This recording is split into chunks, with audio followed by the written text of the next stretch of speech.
The Grand Duchess employs her own special agents throughout AlkenStar City, posing outwardly as dashing outlaws or silent, deadly bravos. These masters of combat and culture must hone a variety of skills to serve as secret agents and informants to their leader.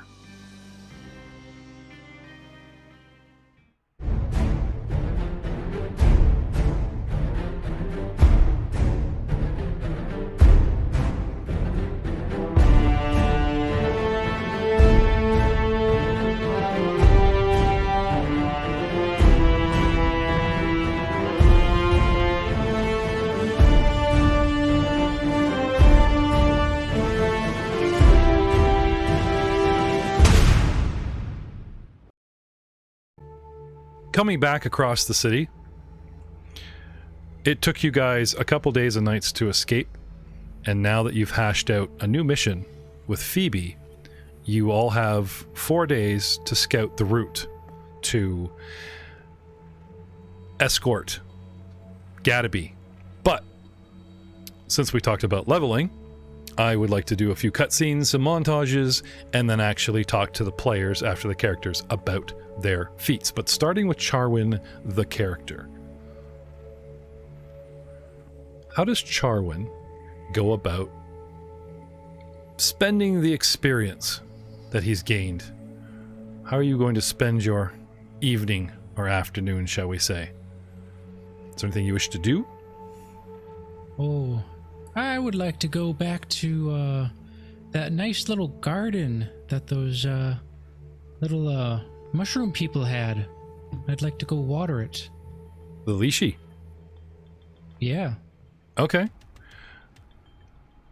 For that, you would need a map of the sewers. Who's got the map? Was it Andreas or was it Atticus?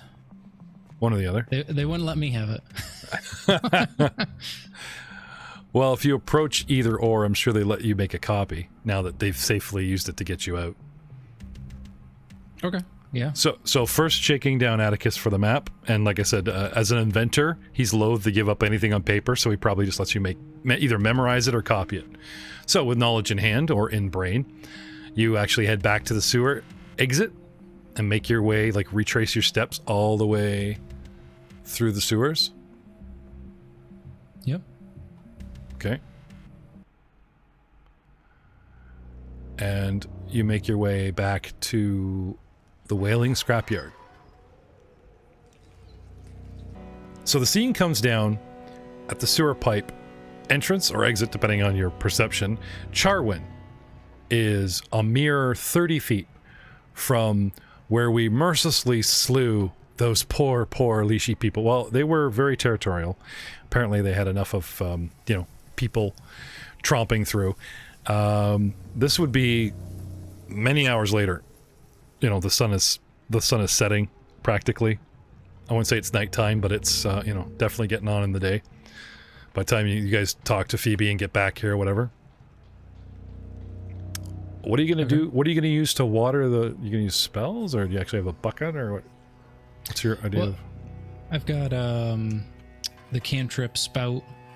So, rather than try to make it an attack, just kind of make it a nice little sprinkler geyser. Is kind of my thought. Okay. So, as you slowly, work your way around, right? This, that, and the other. Okay. You come across where you guys believe you left the bodies, because you just kind of left them, right? You guys searched them, but I don't think you guys buried them or did anything. No, I think there was a thought that maybe, try and dig a little hole for one, but I didn't have enough time. Okay. So, to your surprise, you find, like, a little mound that wasn't there before, and they've dug in as best they can. Like, they haven't, like, dug up the garden, they've just found, like, a bare patch or whatever, but the ground has been cleared, dug, and there's this mini, 2 foot by 1 foot little mound. Freshly dug. No flowers sticking out of it. Oh, I'm gonna water that. And the body is missing. Okay. Can I have a perception check, please? In the tower. Ooh, in the tower. There we go. You hear something strange. It sounds like a tiny little sneeze or a chitter, and it repeats. It's close by, and it's down here, like chipmunk level. You know what I mean? Like it's down under, like this gore and plants and stuff. I would say it comes up to your shins, and the creature stood. Let's say this stuff is like 6 inches to a foot high. The little creature stood about 1.5 feet, 2 feet, right? Whatever's making this noise is like down in the brush, like down in the gore and the mold.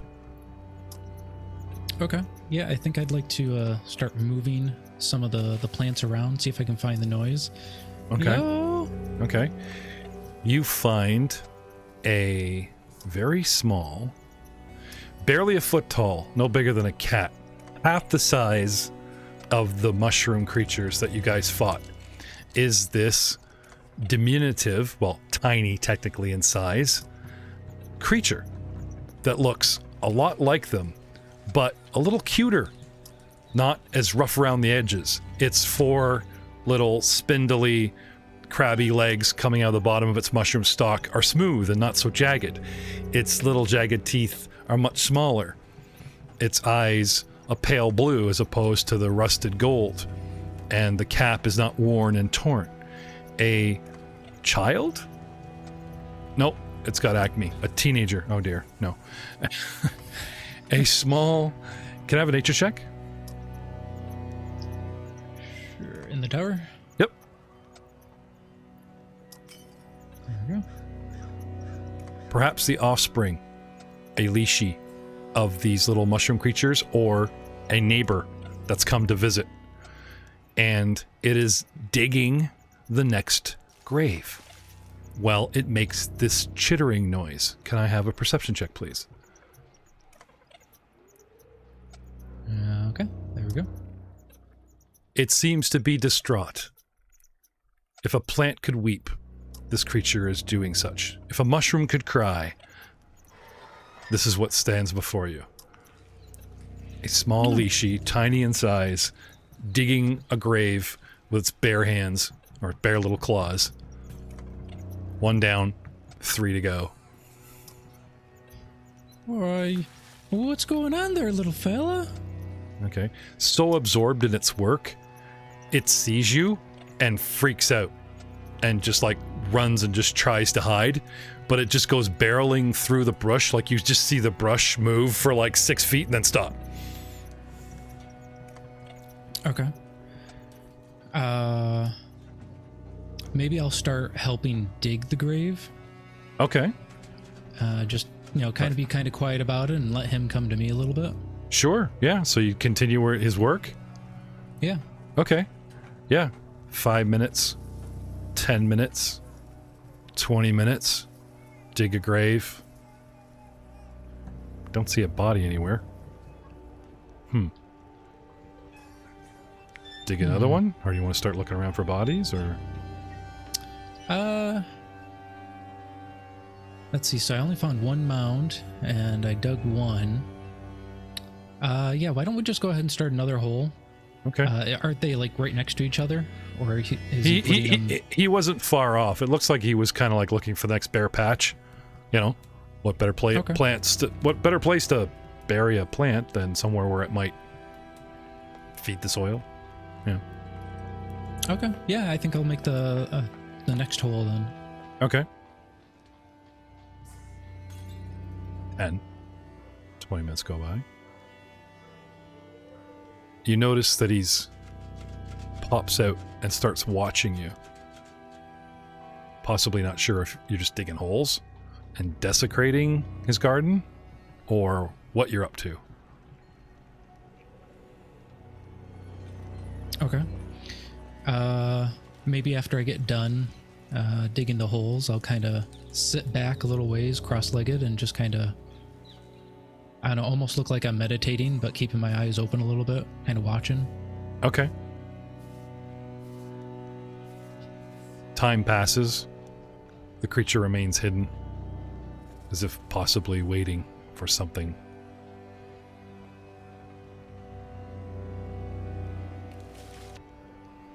Yeah, so after maybe a couple hours of kind of waiting and see what he does, I'll go ahead and find one of the bodies and gently place it into the hole.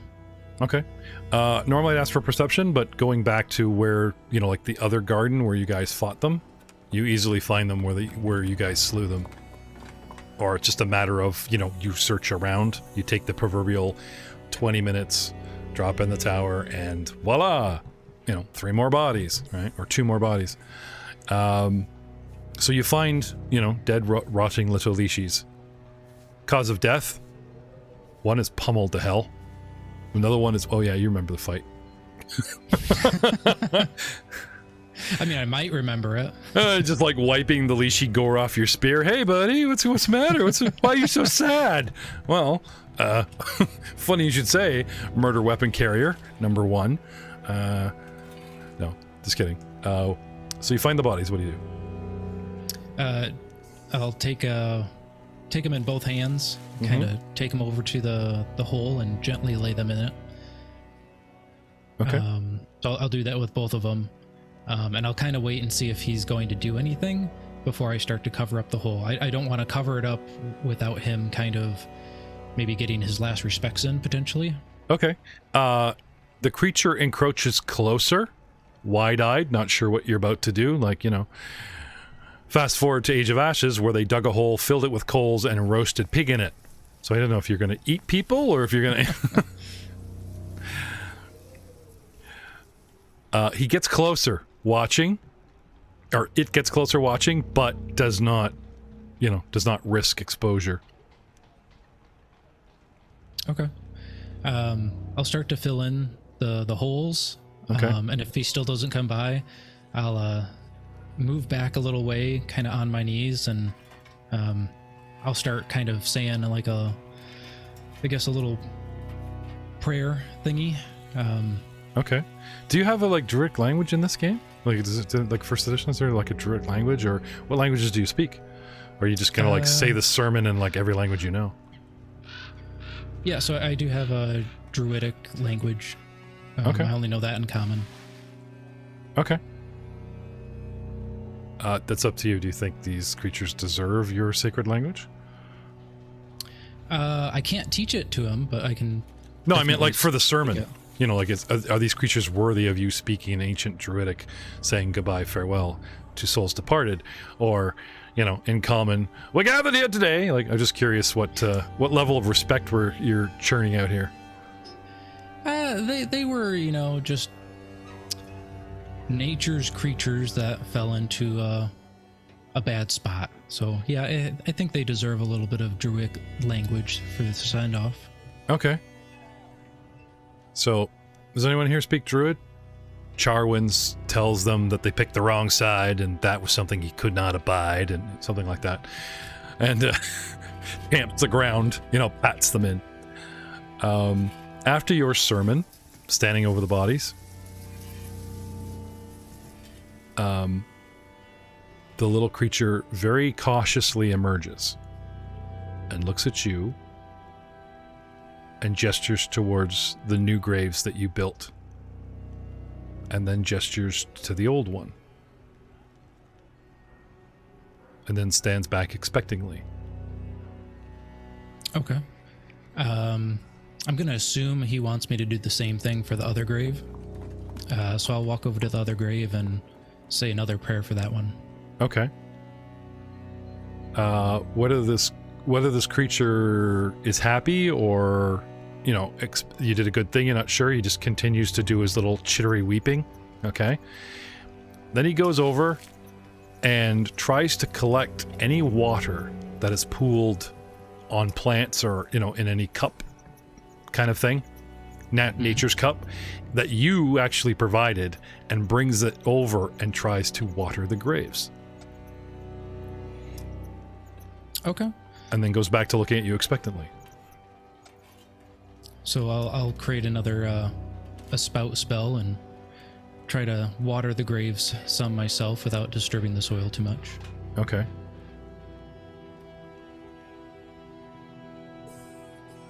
One, two, three. The creature seems satisfied, and then just sort of wanders off deeper into the garden and sits slumped over.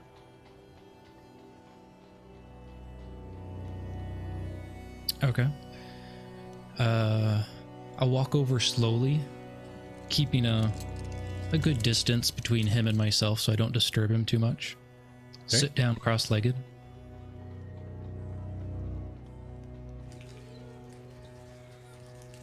Okay. And I'll speak in common and just kind of ask him, well, do you have somewhere to go? Someone to take care of you? Can I have a social, like a society? Or nature? One or the other would probably work. Oh, nature would be so much better for me. True, but for what I'm going through, does fall in society. Natural one. Are you sure you want to put both in the tower? I didn't mean to spill that out because he's putting them in the tower. That's better. You believe this to be a Lishi, and they speak Sylvan, which is a language of the deep forest, a fey language of said creatures. Probably druidic language origins come from Sylvan. Now, I'm not saying I'm not allowing the Lishi to learn your secret handshake or know your druidic language. However, I bet he knew and realized your intent, that you were being respectful, as opposed to gloating, that kind of thing. Okay. And he seems content to sort of spend a night in vigil. Sitting near the graves, letting the moon come up and pass into the next day. What do you do? Yeah. I think I will tend to the garden, and then, bring him some water. Okay. But then I'll just sit next to him and just kind of, be solemn with him. Okay. Share his pain. All right. Upon the next dawn, he's disappeared. You might have fallen asleep. Sun comes up, there's no sign of him. Okay. I did my job. Okay. I feel pretty good about myself. No, that was excellent RP, man.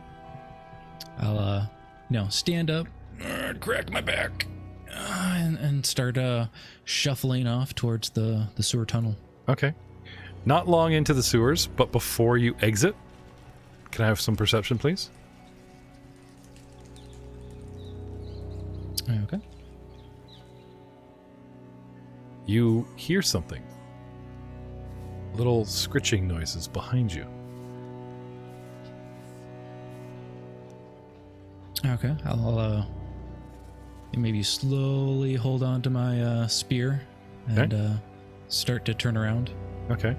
They're relatively distant, 30 feet, 60 feet, 90 feet, but they're consistent. And they very, very slowly get louder until finally your little friend emerges around the corner of a pipe and is checking left and right and sees you and then just stares at you like the little bugger had been following you. Oh, jeez. You about gave me a heart attack.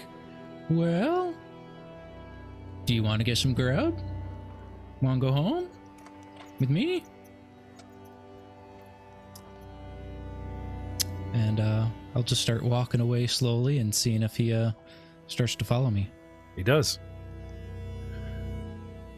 Drew, let's talk about second level for Charwin. Pulling up your character sheet. If you please. Yep.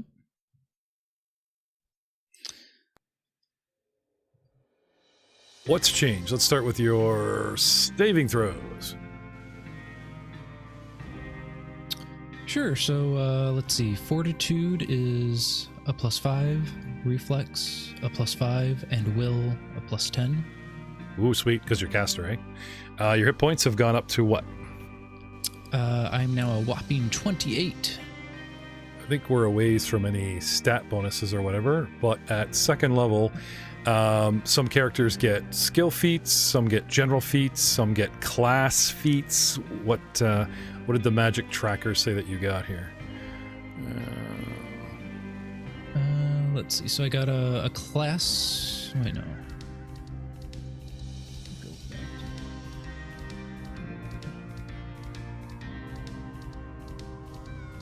Looks like you get skill feat and a druid feat. Yeah, okay. So yeah, the class feat I took, oh no, I can't find the name of it. 1 second. Okay, so I got it in front of you here. What is the Order Explorer? So yeah, Order Explorer is my class feat. It allows me to basically take another druidic order. And so because of my situation with the Leshies, I took the Leaf Order, which automatically gives me the Leshy Familiar. Ah! Well, aren't you glad we role-played one followed you home because you were so nice? And then I believe it also gives me another focus point. Okay. So you have focus pool. And I think it's a skill feat. That's the last one. So the other skill feat I got was called Stitch Flesh. Mm-hmm. I have tried to heal our Pilo friend, who I call Pilo, at least a couple of times. And it's kind of frustrated me. I haven't been able to do anything with him. So, kind of figuring out what I can do to help him with treat wounds. So in between battles, I can hopefully heal some hit points on our good friend now. Okay. And is that it for newbie stuff? Pretty much, right? Yep, that's it for my stuff. Well, then let us continue your cutscene / montage, and we'll address that last feat. Because, sure enough, as you wind your way through the sewers following your map, about 30 to 60 feet, like you can see the proverbial light at the tunnel, right? Yep. You trip over something, and you look down, and you see a body.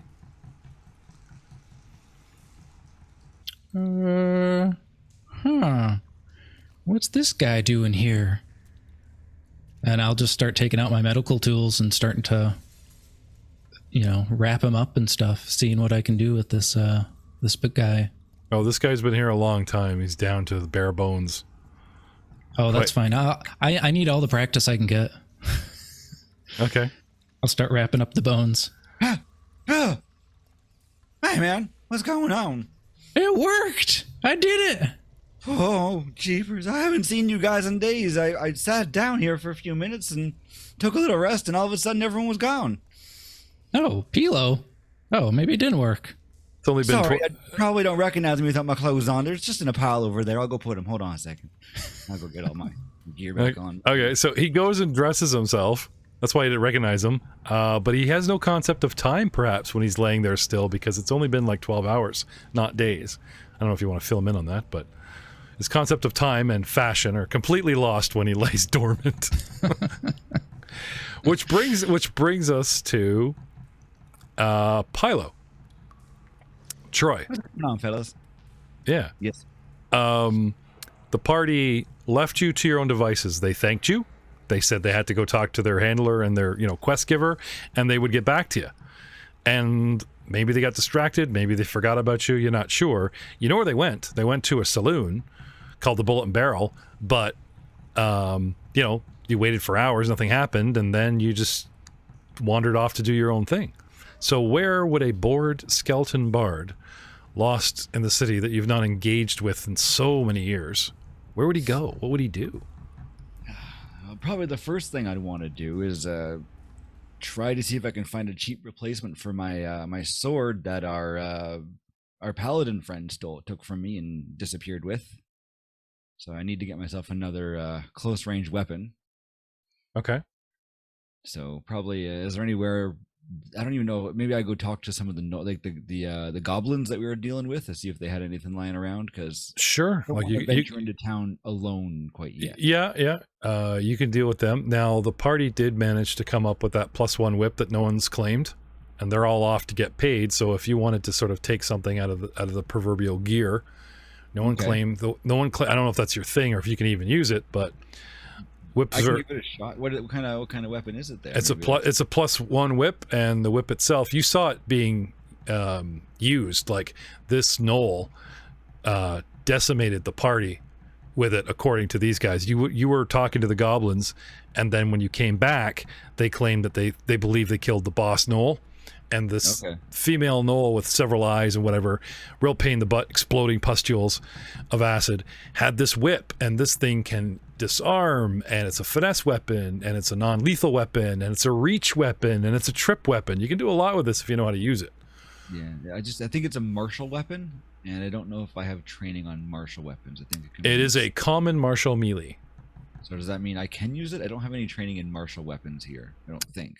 Where would I find that? So the bards may have something specific like simple weapons and then like rapier or anything like that. So have you got anything like that on your character? Or the actual, just have a look. Well, I had the rapier, but then it says here in my attack proficiencies, rapier, SAP, short bow, short sword, and a whip. And then there you go. There you go. So I can use whips, apparently. You can use a whip. Perfect. So what we'll do is we'll say that I'll take that. Okay. Then. Also, you can claim it, and it's worth 35 gold, which you could sell possibly through one of these guys for maybe half that. And like, because it's a magical whip, you could go and sell it to the goblins or to whomever, and then use that money to barter, something a little bit more your style. I think I could use that. I think we'll keep it with me here. Yeah, I mean, do I claim I just grab it off the sheet and add it into my inventory here? Yep. Yeah, right. Just drag the little red box, and voila, it's all yours. There we go. Okay. Now, being down with the whole Knoll raid, the goblins gave you guys their most valuable item, which is a great big cold iron chunk. It's worth 10 gold, and the party has it. And that's one of the reasons why you're kind of hanging around, because that was the sort of garnered treasure. You know what I mean? So you're supposed to get a share of that, that kind of thing, at the very least. I don't know if your guy would be interested in any leather armor. Well, if we're gonna go, I have a leather armor on right now. That's kind of what I'm saying with the chaps and the vest. We'll say that's the leather armor I'm wearing.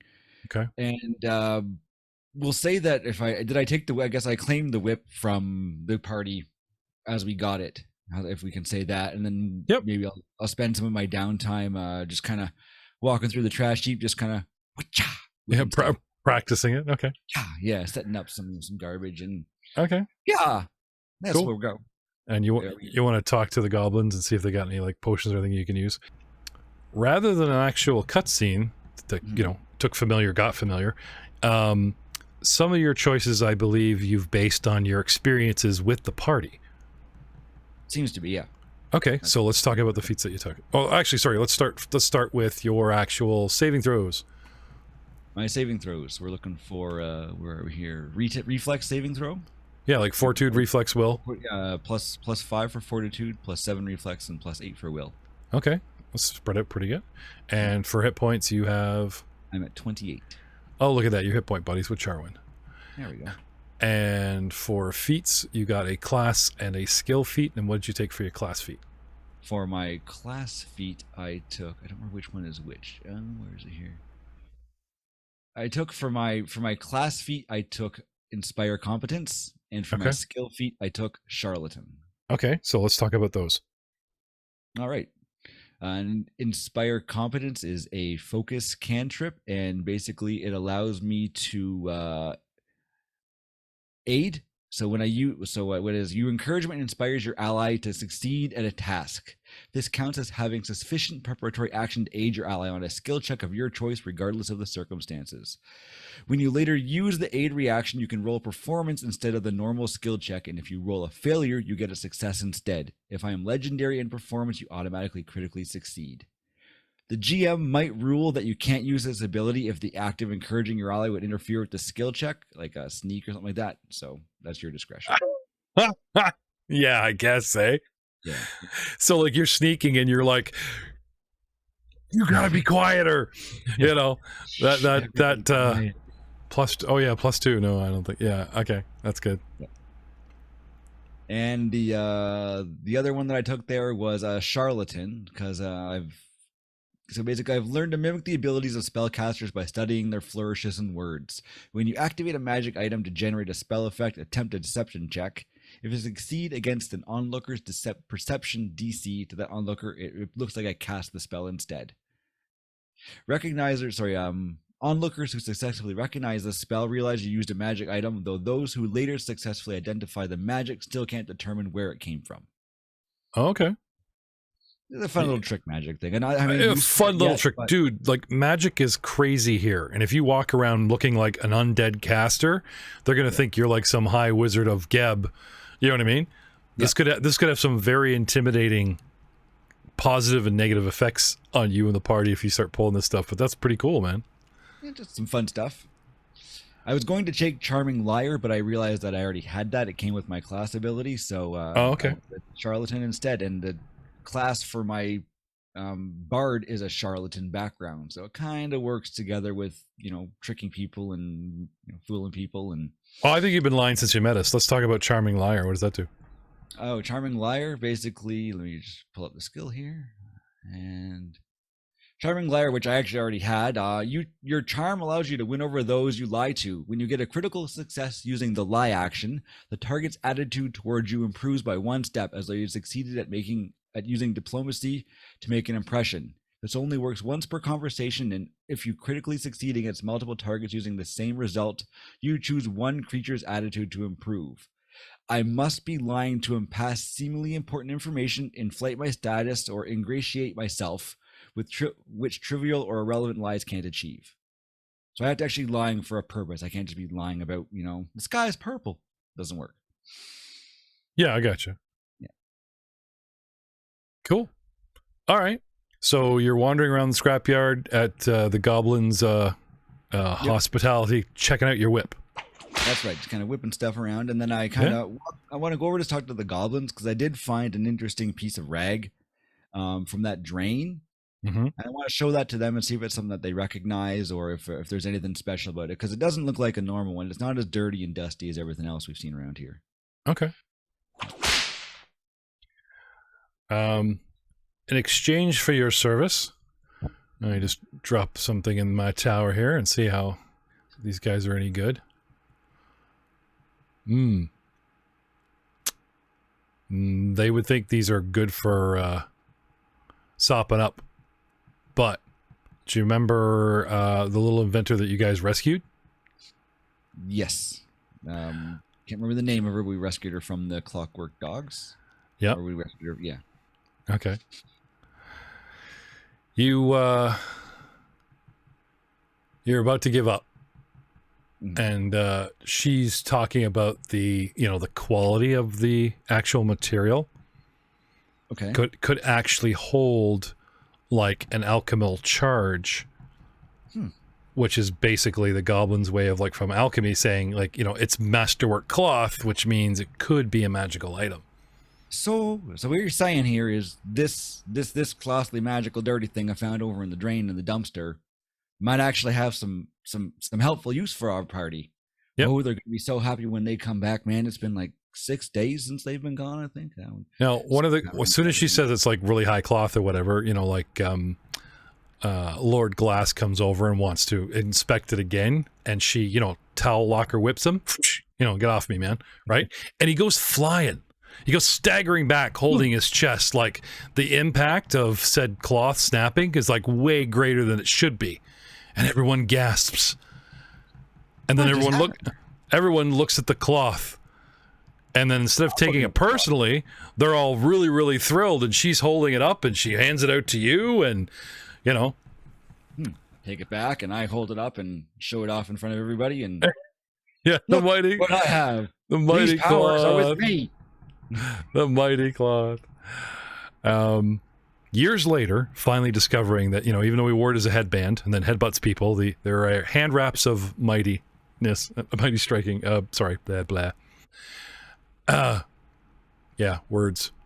So I'll just take it and I'll kind of. They are +1 hand wraps of mighty blows. Ooh. And I will put that on your dude for you. Perfect. I have an item in my inventory currently, just unknown rags or unidentified rags from Drain, so we'll just get rid of those and put the other one on there. Yep. Voila. I'll let you delete the other one. Great. And if you equip it by turning I'll just turn little bags into t-shirts. They're on your dude, and they should now show up in your actions like weapons. Ah, yes, they do. There you go. There. Now, for you, you get a D4. Now you get a +1 to hit and 2D4 when you smack something. You put these in hands of a monk who get like a D6 with their hands or D8s, then they become, you know, really good. But you wanted a melee weapon. Smacking somebody for like 2D4 is no joke, so there you go. Pretty good. Yeah, and you got your whip. All right. Sounds good. And after that, I'm going to be like, well, man, these guys have been gone for an awfully long time, and I'm really not too sure when they're going to be back, so maybe take a little nap. Okay. I'm going to kind of take the clothes off, because Yep. play dead doesn't work if the person recognizes you. So if Okay. I take the clothes off, I'm just a skeleton. Okay. I'm just going to lay down there, put my stuff all neat and tidy, and All back right. down to the skeleton I am.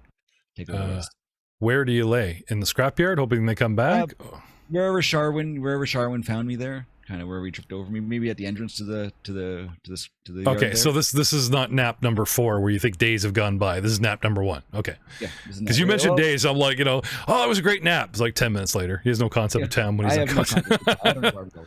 It'd be kind I of was cool like- for I was undead. Like, trapped under yeah, like he slept like that. He has no concept of time. Could be a day, could be a year. I was might have left been- under a scrap pile for I don't know how long, days and time and months and years. Yeah, no, that's very, very cool. I like that. Which brings us to Eric. Eric the cleric. No, I'm just kidding. Andros. Aye. These crazy, wonderful people saved your... you had this in the bag. Those gnolls were... you were just waiting for your moment. You're fine. You would have made it back to the temple. But they treat you like one of their own. They introduce you to their female dwarven how you doing handler, mission giver, saloon owner, and she reveals that she's working for the Grand Duchess. Oh, that's interesting. Correct. And then cuts you guys loose to go downstairs. You check out the workshop, which I'm sure you do with the cat. Look around, decent stuff in case you ever want to like tweak your arm. Okay.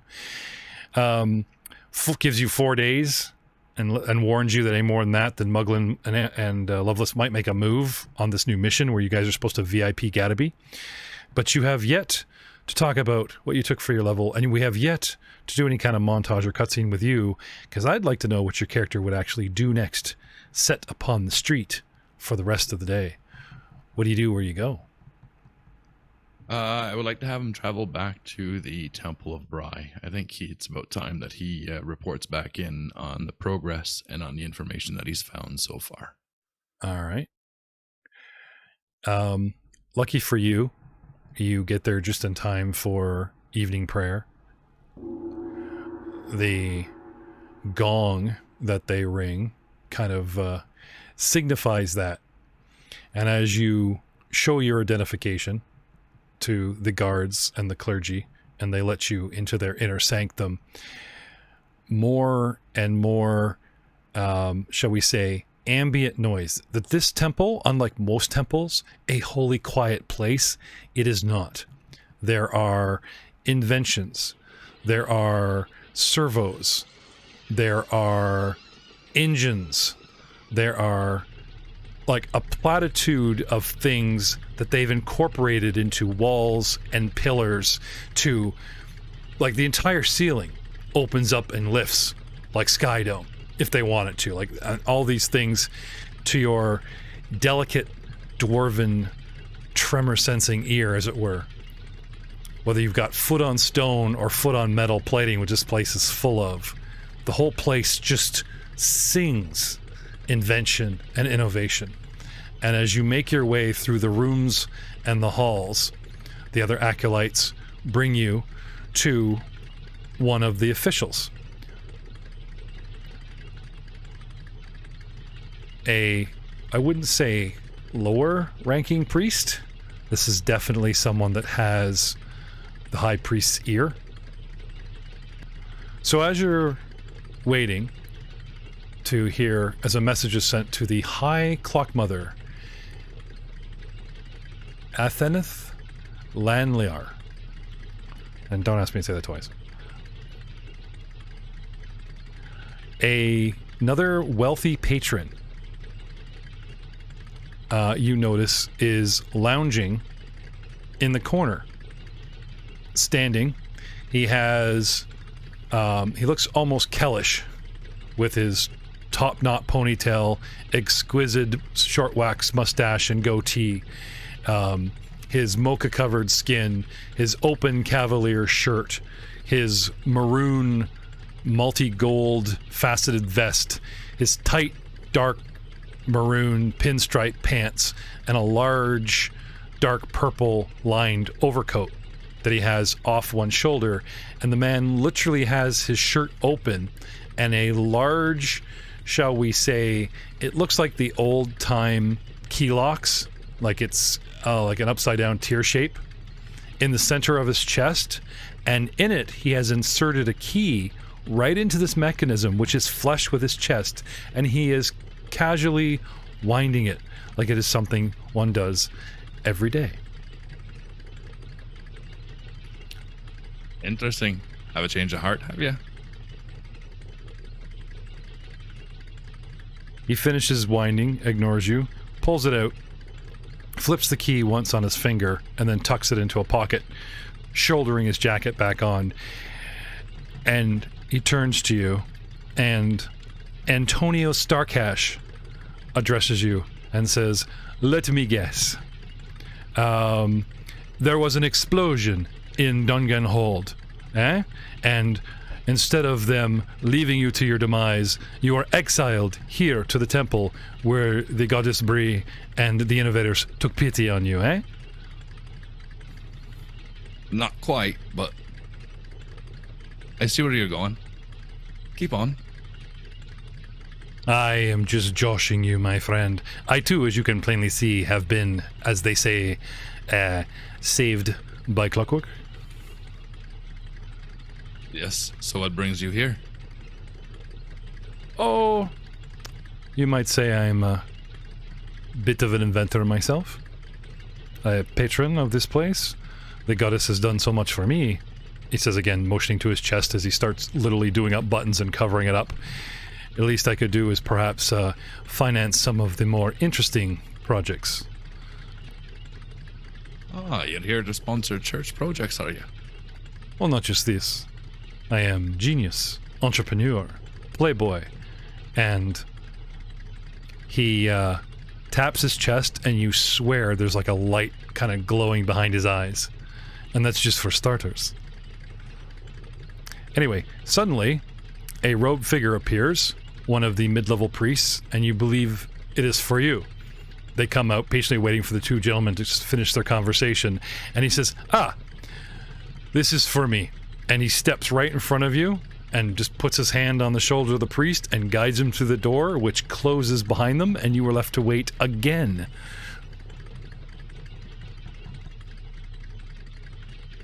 Well then.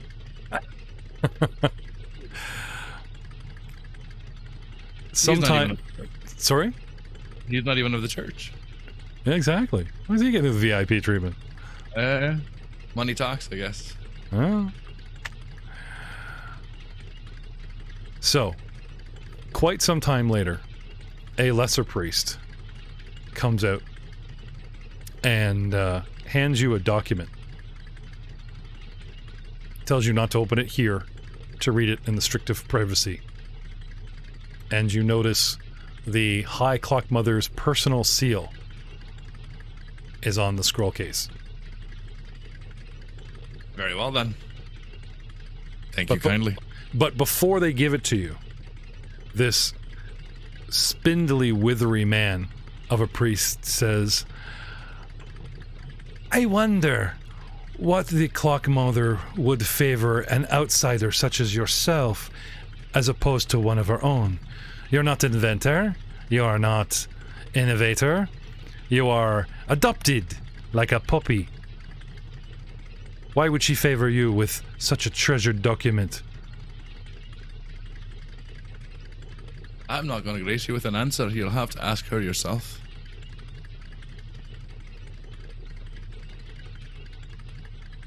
He narrows his eyes, almost a challenge of authority, because the man does outrank you.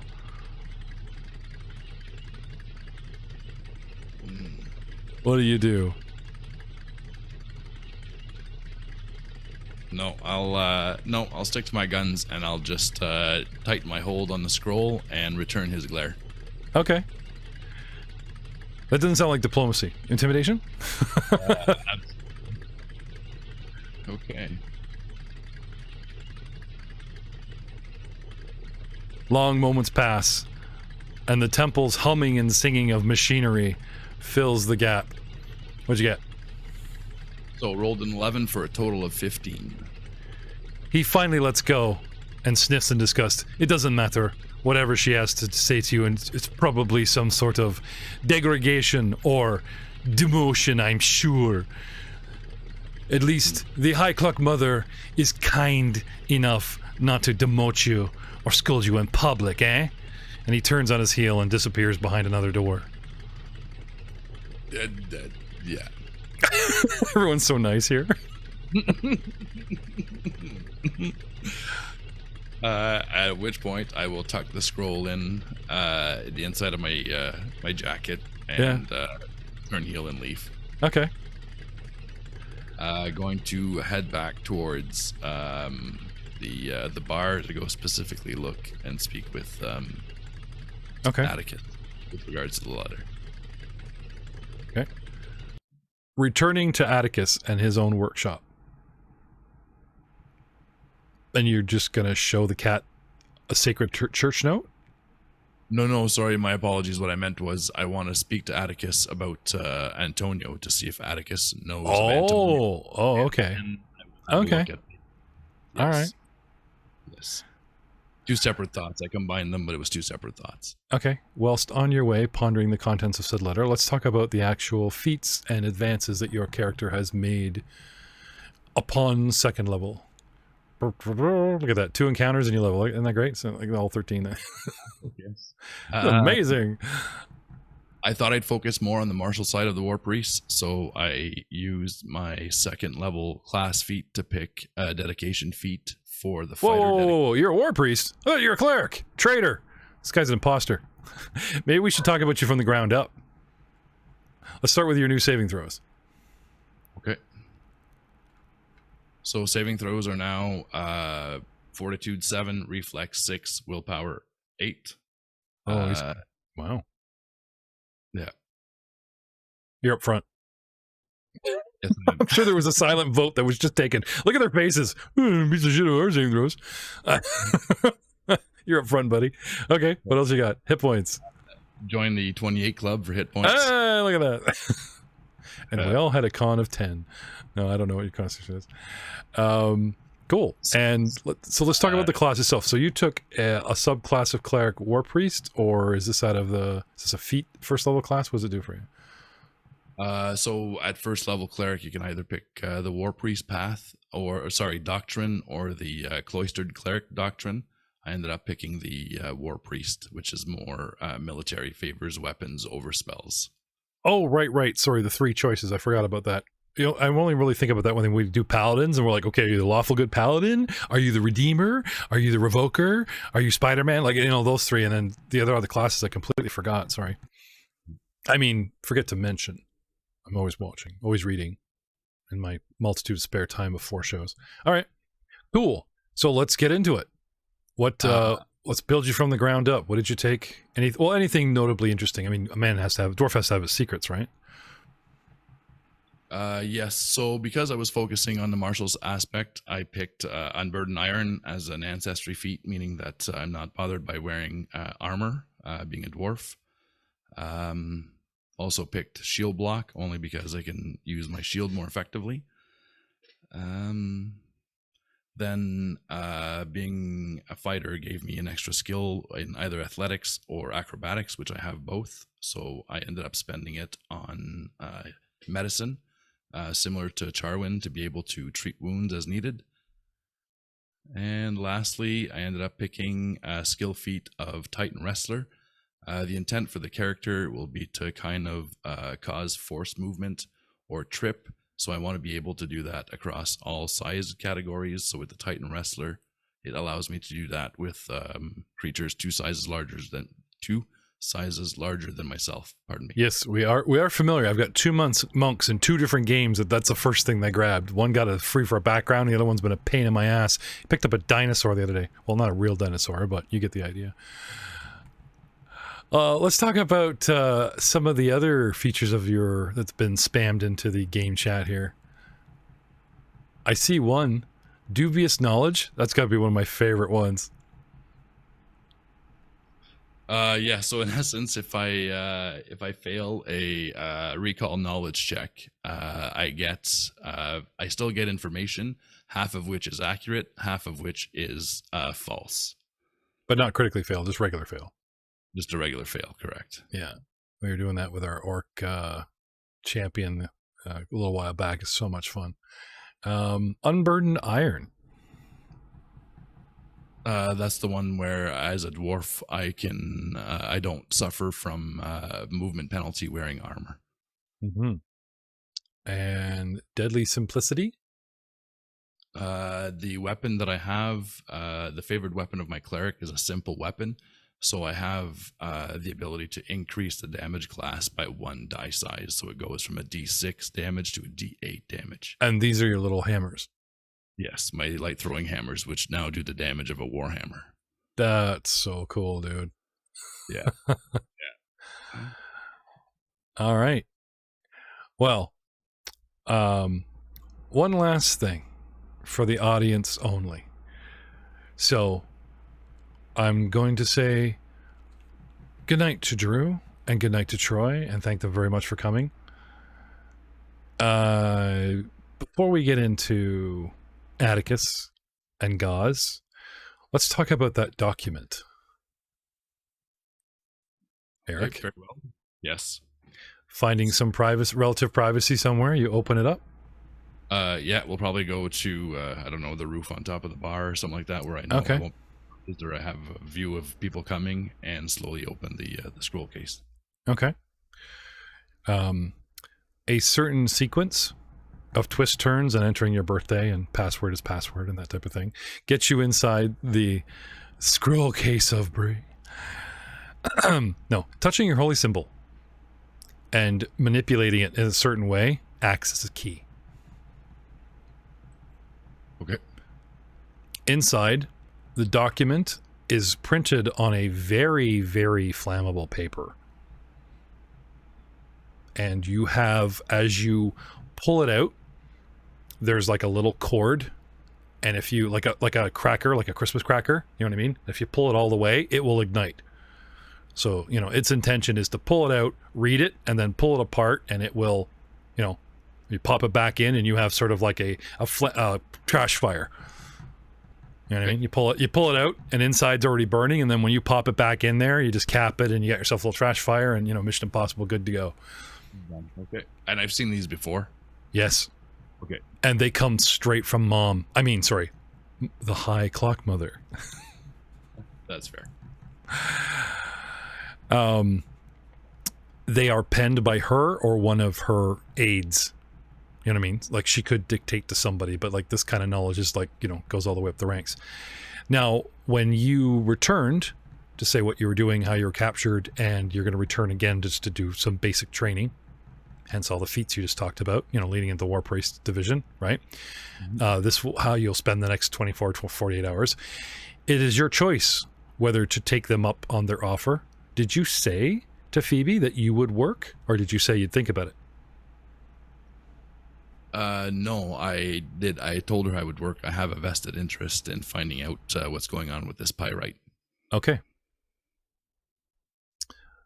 Reporting that to the church and doing a montage. This cutscene that I just ran with you, right? Mm-hmm. You don't know if they're watching you or tracking you, but everybody knows about Gadabee's explosion. And the Clock Mother does not insinuate that she knows who Phoebe is, whether you've reported that or not. So even before you said, hey, I'm working for somebody that works for the Grand Duchess, the Clock Mother is making a request of not just you, but several unknown acolytes that are not, overly recognizable from the church. Now, you are a cyborg. Like, obviously you're in with the church, but there still is a certain, and you have, you are a cleric, right? Mm-hmm. Okay. But these are the only people that we could really trust as an agent. You're not like an asset that's show Gadabee my ring and you're a burnable outlaw. The church trusts their own. Yeah. Okay. Okay. And it reads as follows.